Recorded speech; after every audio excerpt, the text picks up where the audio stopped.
అపోస్తులుడైనటువంటి పౌలు చెప్తూ ఉన్నాడు కదా, అపోస్తుల కార్యములు 22వ అధ్యాయము 3వ వచనంలో, ఆయన గమలీయేలు పాదముల దగ్గర నేను విద్యను నేర్చుకున్నాను. ఆ పండితుని పాదములు ఎంతో గౌరవము కలిగినటువంటి పాదములు అని చెప్తూ ఉన్నారు.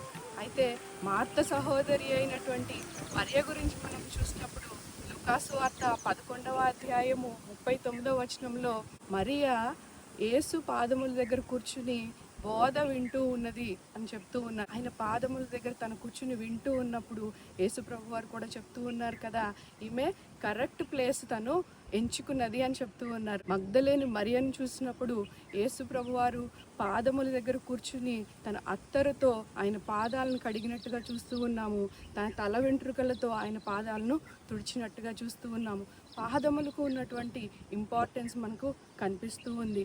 అయితే ఈ కవి గారు ఎంతో సుందరమైనవి అని చెప్పినటువంటి పాదాలు ఎవరివి అంటే బోధకుల పాదాలు అన్నమాట.